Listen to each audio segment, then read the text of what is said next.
কালের যাত্রাধ্বনি শুনিতে কি পাও, তারই রথ নিত্য ধাও, জাগিছে অন্তরিক্ষে হৃদয় স্পন্দন, চক্রে পিষ্ট আধারের বৃক্ষকাটা তারার ক্রন্দন। ওগো বন্ধু সেই ধাবমান কাল, জড়ায়ে ধরিল মোলে, ফেলি তার জাল, তুলে নিল দ্রুত রথে, দুঃসাহসী ভ্রমণের পথে। তোমা হতে বহু দূরে, মনে হয় অজস্র মৃত্যুরে পার হয়ে আসে। আজি নবপ্রভাতে শিখর চূড়ায়, রথের চঞ্চল বেগ হাওয়ায় উড়ায়।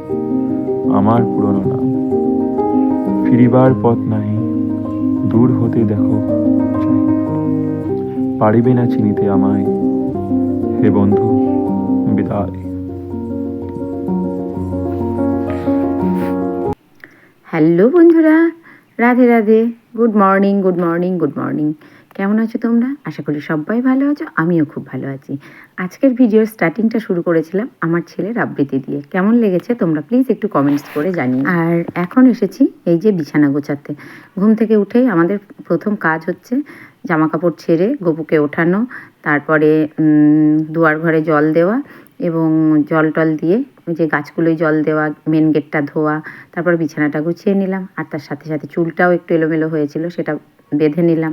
আর দেখো এক প্রস্ত জামা কাপড়, সেগুলো একটু ভালো করে গুছিয়ে রাখতে হয়, কারণ আমার বাবাইয়ের জামা কাপড় এখন একটা পরছে, তখন একটা পরছে। আর এই ঘরে চলে এসেছি কান্তিবাবুর বিছানা গোছাতে।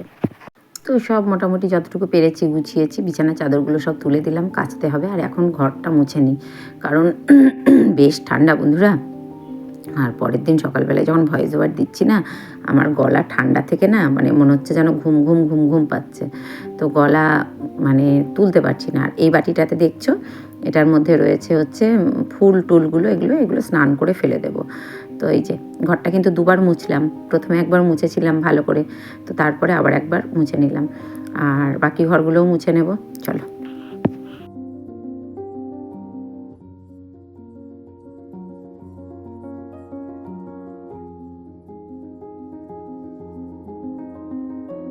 বন্ধুরা এই যে পুজো টুজো কমপ্লিট হলো, পুজো করে গেছিলাম, পুজো হয়ে গেছে, এবার একটু কফি খাবো। চলো, পুজোটা কমপ্লিট হলো ফাইনালি। আজকে জানো তো ভীষণ ভীষণ ঠান্ডা। আর পুজো যখন হয়ে যায় তখন মনে হয় যেন অর্ধেক কাজ হয়ে গেল। পুজো হয়ে গেল, ওদিকে ভাত হয়ে গেছে। আর আজকে তরকারি পাতি বিশেষ করিনি, কারণ কালকে সমস্ত তরকারি ধরা আছে। আর এখন একটু ইয়ে করলাম, কারণ ভাত করলাম, মটরের শাক আছে, মুসুর ডাল সিদ্ধ করতে দিলাম।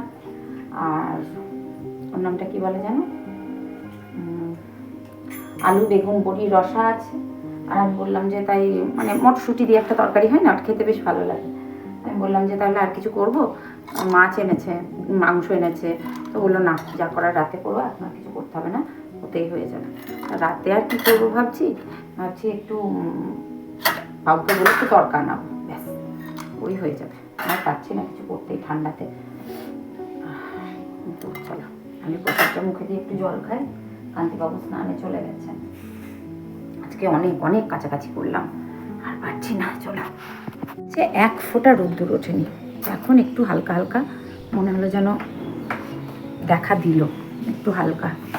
মানে এত রৌদ্রের সমস্যা। আর রোদ্দুর ঠান্ডা যত পরে কোনো অসুবিধা নেই, যদি ঠিকঠাক রোদ্দুরটা ওঠে, রোদই নেই। তো ঠান্ডা যত পড়ুক কোনো প্রবলেম নেই আমার, বিশেষ করে যদি রোদটা থাকে, কিন্তু রোদও নেই। তো এই হচ্ছে সমস্যা। চলো, কান্তিবাবু আসলে খেতে দেবো। তো আজকে এই স্নান টান করে খাওয়া দাওয়া করলাম, মানে গরম গরম ভাত, ধোয়া ওটা ভাত, আর খেলাম হচ্ছে ডাল সিদ্ধ, ঘি। আর আমার মেজদি ঘি পাঠিয়ে দিয়েছে, হাতে বানানো, মানে এত সুন্দর ঘিটা খেতে না, অসাধারণ। মানে মেজদির বাড়িতে গেলে মেজদি কী দেবে সেটা ঠিক পাই না, যত কিছু জিনিস সব গুছিয়ে গুছিয়ে দিয়েছে। তো খেলাম খুব। আর ডাঁটা আলু বেগুন মটরশুঁটি যে একটা মানে বড়ি, এইসবের একটা তরকারি করেছিলাম, আর মটরের শাক। মানে আজকে রান্না করিনি, ওটা কালকের ছিল। আজকে শুধু ডাল সিদ্ধ আর ভাত করেছি। আর ভাবলাম একটু ডিমের অমলেট করবো, তো কান্তিবাবু বললো না, ছেড়ে দাও, মাছ মাংস কিছুই করিনি, ছেড়ে দাও, এতেই আমাদের হয়ে যাবে গরম গরম। আর আমার ছেলে গেছে পিকনিকে, যাই হোক, ওদের খাসির মাংস, যা ওর বাবা আমাদের যেখান থেকে মাংস নেয় বিধানদা, ওকে বলেছিল যে আমার ছেলেরা পিকনিক করবে, একটু মাংসটা পাঠিয়ে দিতে। ছেলেরাই টাকা দিয়েছে, ও শুধু বলে দিয়েছে যাতে একটু ভালো দেয় আর কি। আমার ছেলে বলে দিল, বাবা তুমি যেন বলে দিও। তো যাই হোক, ওর বাবা বলে দিয়েছে। মানে আমাদের বাড়িতে ওই বিধানদাই দেয় মাংস বাজারে। যাই হোক, কান্তিবাবু না থাকলেও বিধানদাকে ফোন করে দিল, বিধানদা লোক পাঠিয়ে বাড়িতে দিয়ে যায়। তো সেটাই, মানে বহুদিন বিধানদার সাথে আমাদের তো তো উনি মাংসটা দিয়েছেন। ভালো, ওর বাবা বললো ভালো দিয়েছে, বললো হ্যাঁ ভালো দিয়েছে। এই হচ্ছে ব্যাপার। তো ছেলে পিকনিকে গেছে, চাল নিয়ে যেতে ভুলে গেছে। তারপর আমাকে ফোন করেছিল, আমি পুজো করছিলাম বুঝতে পারিনি। ওর বাবাকে বললো, বাবা বললো বাড়িতে তো চাল নেই, তাহলে তুমি নিয়ে গেছো। আমি মাংস টাংস আসলো, সেগুলো বাছাবাছি করলো, জোয়ান মুখে দিয়েছি, অন্য কিছু নয়। কিন্তু বাছাবাছি করলো, করার পর সুদীপ্ত ছিল ছেলের বন্ধু, মশলা টশলা করে সব গুছিয়ে গাছিয়ে নিয়ে গেল। গিয়ে ভুলে গেছে, চাল ভুলে গেছে। বলছে মা চাল রেখে এসেছি। ওর বাবা বললো না না, চাল রেখে যাওনি তুমি। এই হচ্ছে আজকের বিস্তারিত আপডেট। আর সকাল থেকেই আমি ব্যস্ত ছিলাম। আর তোমাদের কয়েকদিন থেকে একটা জিনিস দেখাবো, সব কিছুই তো তোমাদের সাথে শেয়ার করি, যে যা আমাকে গিফট দেয়, যেটুকুই দেখ না কেন শেয়ার করি। তো বৈশালী আমার জন্য গিফট পাঠিয়েছে, তো পুজোর সময় কিনেছিল, কিন্তু কাউকে পায়নি যে তাকে দিয়ে পাঠাবে। হ্যাঁ, তো সেদিন ওর ছেলে, মানে আমাদের বুবু দিয়ে গেছে বাবুকে, মানে আমার ছেলেকে। যাই হোক, কিন্তু যেটা হচ্ছে কী কী দিয়েছে সেটা একটা দেখাই। এটা দিয়েছে একটা পারফিউম, হ্যাঁ, অ্যাভনের, খুব সুন্দর অ্যাভনের একটা পারফিউম, এবং এটা খুব কস্টলি পারফিউমটা, 1499 টাকা দাম লেখা আছে, বুঝতে পারছো? একটা পারফিউম দিয়েছে, ভীষণ ভালো স্মেলটা, ভীষণ ভীষণ ভালো। একটা নেল পলিশ, এই যে অ্যাভনেরই একটা নেল পলিশ, এই যে এটা দিয়েছে। আর দিয়েছে একটা অ্যাভনেরই একটা সাইড ব্যাগ, এই যে খুব ভালো হয়েছে ব্যাগটা, আমার তো ভীষণ পছন্দ হয়েছে। মানে আমি ভাবছিলাম এরকম একটা ব্যাগ কিনবো, কিন্তু কিনবো করে যেটা কিনতে যাই না, মানে সব কিছুই নকল, ব্র্যান্ডেড তো হয় না। তো তোমরা জানো, যারা একটু ব্র্যান্ড চেনো অবশ্যই চিনবে। তো এই সাইড ব্যাগটা আমাকেও গিফট করেছে, আমার তো এত ভালো লেগেছে, ভীষণ কালারটাও ভীষণ সুন্দর, যেটা হচ্ছে সব শাড়ির সাথে পরা যাবে। আর এখানে লেখাই রয়েছে অ্যাভন, দেখতেই পাচ্ছ। তো চলো, অ্যাভনের জিনিসগুলো প্রত্যেকটা জিনিস খুব ভালো এবং দারুণ এক্সেবারকারি। আমি তো অ্যাভনের কিছু ইউজ করছি, খুব খুব খুব ভালো। মানে ইউজ করছি বলতে গেলে কি, আমার বান্ধবী গিফট করেছে সেগুলোই আমি ইউজ করি। একটা লিপ বাম, মানে এগুলো তো তোমরা তো জানো অ্যাভন কতটা কস্টলি, এবং যা মানে যতটা কস্টলি ঠিক ততটাই সুন্দর, কোয়ালিটি ভীষণ ভালো, খুব ভালো। তো এই কটা জিনিস আমাকে গিফট করেছে। আমার পারফিউমের স্মেলটাও ভীষণ পছন্দ হয়েছে, কারণ আমি না যে কোনো পারফিউম মাখতে পারি না। আমি পুজোতে একটা কিনেছিলাম দেবযানীর থেকে, সেটা বেশ আমার পছন্দ হয়েছে।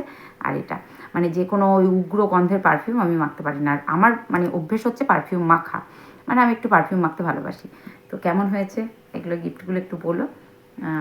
আমার তো খুব পছন্দ হয়েছে ব্যাগটা, খুব সুন্দর। বোঝা গেল। তো ব্র্যান্ডেড কেনা হয় না, সুনিতা ছাড়া, সরি শ্রীদাস ছাড়া ব্যাগ কেনা হয় না। তো অনলাইনে যেগুলো কিনি না সেগুলো অতটা ভালো হয় না। তো আমি এর আগে অ্যামাজন থেকে একটা সাইড ব্যাগ কিনেছিলাম, ওটা বেশ ভালো ছিল, দামও অনেকটাই ছিল, ব্যাগটাও ভালো ছিল, সেটা ব্যবহার করি। একটা শান্তিনিকেতনের একটা ব্যাগ কিনেছিলাম, সেটা আমার কান্তিবাবু এনে দিয়েছিল আমাকে। তো যাই হোক, আমার একটু ব্র্যান্ডেড জিনিসই বেশি পছন্দ। এক একজনের এক এক রকম, আমার মনে হয় একটা কিনবো কিন্তু সেটা হবে ব্র্যান্ড, এটাই হচ্ছে আমার মানে বক্তব্য, যে হাটের মাল কিনবো না। ওই রেক্সিনের জিনিস আমার পছন্দ হয় না অতটা। যেটুকু খাবো একটু ভালো খাবো, যেটুকু পরবো অঙ্গে দেবো একটু ভালো দেবো, তাতে একটা হোক না কেন, আর যেটুকু ইউজ করব একটু ব্র্যান্ড। যাই হোক, এখন খুব ভালো একটা ব্র্যান্ড, ভালো একটা কোম্পানি, তোমরা সবাই জানো। তো এই গিফটগুলো আমার বান্ধবী আমাকে করেছে, আমি তো খুব হ্যাপি। ও আমাকে বলেছিল তুমি শাড়ি কেনো, আমি টাকা দিচ্ছি। আমি যে আমার কত শাড়ি কিনেছে, আমি শাড়ি কিনবো না। এই জিনিসগুলো আমি ওকে বলেছি যে আমার যেটা লাগবে আমি তোমাকে বলে দেবো, তোমার যেটা লাগবে তুমি আমাকে বলে দেবে, আমাদের মধ্যে অত ফর্মালিটি নেই। যে ও আমাকে দেবে আমি ওকে দেবো, মানে এই ফর্মালিটিটা আমাদের মধ্যে নেই। মানে আমি ওকে বলেছিলাম আমার পারফিউম এগুলো এগুলো লাগবে, তুমি আমাকে এগুলো দিও। এবার এইগুলো ও ভালো ইয়ে করতে পারে, চেনে, মানে ও জানে, যার জন্য ওকে আমি এগুলো বলেছিলাম, ও আমাকে এগুলো গিফট করেছে, আমি ওকে যতটুকু পেরেছি গিফট করেছি। এই হচ্ছে আমাদের বন্ধুত্ব, ঠিক আছে? যে ও অত শাড়ি টাড়ি অত ভালো চেনে না, অত কিনতে পারে না যেগুলো আমি কিনি আর কি। আর আমি আবার এই জিনিসগুলো অত ভালো চিনি না, অত ভালো জানি না, ও এগুলো ভালো চেনে। তো এগুলো ও আমাকে গিফট করেছে, আমি ওকে দিয়েছি। আমাদের মধ্যে অত ফর্মালিটি নেই যে ও যে দাম দিয়ে দেবে সেই দাম দিয়েই আমাকে দিতে হবে, এই জিনিসগুলো আমাদের মধ্যে নেই। এই হলো কোনো একটা, ও আমাকে একটা দিল, আমি একটা দিলাম। তো আমি বললাম তুমি আবার পাঠিয়েছো কেন? দিয়ে বলছে না তা দেবো না কিছু। তো আমি বলেছিলাম যে আমাকে এই জিনিসগুলো দিতে, তো আমার খুব খুব পছন্দ হয়েছে। চলো এবার একটু রেস্ট করি। ভালোবাসার জিনিস যে যেমনই দামের দিক না কেন ভালো লাগে, খুব খুব ভালো লাগে। আমাকে আমার জন্মদিনে পেয়াদি আমাকে একটা শাড়ি দিয়েছিল, আমি টাকা পাঠিয়েছিল, আমি পছন্দ করে নিয়েছিলাম। আমার না এত ভালো লেগেছে বলে বোঝাতে পারবো না। তারপরে আমার জন্মদিনে বৈশালী আমাকে একটা কুর্তি কিনে দিয়েছিল, আমার খুব ভালো লেগেছে। আমার ছোটো মাসি কিনে দিয়েছে, আমার মা দিয়েছে, আমার বনমাসি টাকা দিয়েছিল, আমি শাড়ি কিনে নিয়েছি। বনমাসির শাড়িটা এখনও পরতে পারিনি, ওটা আমার খুব পছন্দের শাড়ি, আমি কিনেছি, আমার মাসি টাকা দিয়েছিল। তো যাই হোক, এরা আমাকে ভালোবেসে যেটুকু দিয়েছে, আমার কান্তিবাবু দিয়েছে, কান্তিবাবু কুর্তি কিনেছিলাম কান্তিবাবুর টাকায়, আমার ছেলে দিয়েছে। তো সবাই মোটামুটি দিয়েছে। একজন বন্ধু আমাকে জন্মদিনে আমার কিচ্ছু দেয়নি। যাই হোক, সে আমাকে প্রচুর মেন্টালি সাপোর্ট করেন, সেই বন্ধুটি আমার পাশে থাকেন। তো Debjani, thank you so much, তোমাকে অসংখ্য ধন্যবাদ। বাট দেবযানী আমাকে যা দেয় সেটা আমি তোমাদের সামনে বলতে পারবো না, কারণ ওর সাথে আমার অন্তরের সম্পর্ক। আর একটা বন্ধু আমার, সে আমাকে কিছু দেয়নি, সেই বন্ধুর নামটা উজ্জ্ব রাখলাম, কারণ এটা সোশ্যাল মিডিয়াতে বলা যাবে না। কিন্তু দেবযানীর সাথে আমার মানে অন্তরের সম্পর্ক। শুভ সন্ধ্যা বন্ধুরা। তো এখন এসেছি সন্ধ্যা দেখাতে, কারণ সন্ধ্যা হয়ে গেছে। তো শীতের সময় যেহেতু আমি ঘুমোই না, তো যার জন্য ঠিক সময়ে আমি সন্ধ্যাটা দেখিয়ে দিই। আর আমার ঠাকুর ঘরে না দরজা বন্ধ থাকে, তো খুললেই একটা পজিটিভিটি, মানে পজিটিভ ভাইবস আছে, মানে আসে, বেরিয়ে আসে। মানে তোমাদের বলে বোঝাতে পারবো না, এতটা সুন্দর একটা গন্ধ, মিষ্টি গন্ধ, ধূপকাঠির বলো যাই বলো না কেন, সুন্দর একটা গন্ধ বেরিয়ে আসে ঠাকুর ঘর থেকে। তো যাই হোক, সেটা আমি ফিল করতে পারি, বা আমার বাড়িতে যারা আছে তারাও ফিল করে। আমার কান্তিবাবু তো ঠাকুর ঘরে শোয়, ও বলে খুব সুন্দর একটা, মানে ঠাকুর ঘর থেকে একটা গন্ধ আসে, ধূপকাঠির, ফুলের, মানে কি বলবো তোমাদের বলে বোঝাতে পারবো না। তোমরা যদি আমার কোনোদিন ঠাকুর ঘরে তোমাদের আনতে পারি, তো তখন তোমরা বুঝতে পারবে। যাই হোক, এখন ঠিক সময় মতো সন্ধ্যাটা দেখিয়ে দিতে পারি, কারণ যেহেতু এখন আমি আর ঘুমোই না, যার জন্য ঠিক সময়ে আমি সন্ধ্যাটা দিতে পারি। তো চলো, সন্ধ্যা দেওয়া হয়ে গেছে, এবার ঠাকুরকে ভোগ নিবেদন করব। তো সে ভোগ নিবেদন করে একটু সময় লাগে, যতটা স্পিডে দেখাচ্ছি এতটা স্পিডে হয় না গো। তো এখন বসিয়েছি চা, চলো চাটা খেয়ে নিই। খেতে খেতে আমার জন্য, নিজের জন্যই বসিয়েছি, তারপরে রুটি বানাবো। চা করলাম, আমি আর ছেলে খাবো। কান্তিবাবু খাওয়া হয়ে গেল, ও বললো আজকে নিরামিষ ভাত খেয়েছে, তাই খুব ভালো হজম হয়ে গেছে, খিদে পেয়ে গেছে, খেতে দাও। রুটি করে রেখেছিলাম, রুটি করে দিয়ে দিলাম গরম গরম, মানে গরম খেতে এত ভালোবাসে, রুটিটা ঠান্ডা হয়ে গেলে খাবে না। আর আমার বাবু গেছিলো পিকনিকে, পিকনিক করে আসলো, আর আমার পুচু খাইনি কিছু, একটু দুধ খেয়েছে শুধুমাত্র, আর কিছু খাইনি। আর চলো, খুব ঠান্ডা আজকে, ভীষণ ভীষণ ভীষণ ঠান্ডা, মানে এত ঠান্ডা না জীবন বেরিয়ে যাচ্ছে। ওমা চলো, আর আমার পুচুকে গায়ে কে চা ঢেলে দিয়েছে জানো, চায়ের খাঁকি সমেত জল ঢেলে দিয়েছে। ওকে দুপুরবেলায় স্নান করালাম, স্নান করানোর পর আমি শুয়ে আছি, ও দেখলাম বসেছিল ওর বাবার কাছে, বসে থাকতে থাকতে কখন মানে বাইরে চলে গেছে, কখন চলে গেছে বুঝতে পারিনি। তারপর আমি শুয়েছি একটু, তখন দেখছি ও আসছে, এসে মা করে আমাকে অভিযোগ শোনালো যে ওর গায়েকে জল ঢেলে দিয়েছে। আসো, চলে এসো বাবা, চলে এসো। তারপরে দেখছি ওর গায়ে জল ঢেলে দিয়ে ও সেই এত ভয় পেয়েছে, সেই কেঁপে তারপর আবার হেয়ার ড্রায়ার দিয়ে ওকে একটু শুকিয়ে দিলাম। শুকিয়ে দেওয়ার পর গা পা ভালো করে মুছিয়ে ওকে শুকিয়ে তারপরে ওকে আমার কাছে নিয়ে গরম করে একটু ঘুমালাম, একটু মানে শুলো একটু, তারপর একটু দুধ দিলাম, গরম দুধটা খেলো, খেয়ে তবে একটু মানে কি বলবো স্থিত হলো। কে কোন মানুষ সে, শীতকালে পশুর গায়ে ওরকম চায়ের খাঁকি সমেত জল ঢেলে দিয়েছিস? মনে রাখিস, এই জন্মে তুই করলি, পরের জন্মে এটা তোলা রইল তোর জন্য। আমি পুচুর মা হয়ে বলছি, তুই আমার পুচুর সাথে যেটা করলি এই জন্মে, পরের জন্মে এটা তোলা রইল তোর কাছে তোলা রইল, এটা তোর হবে।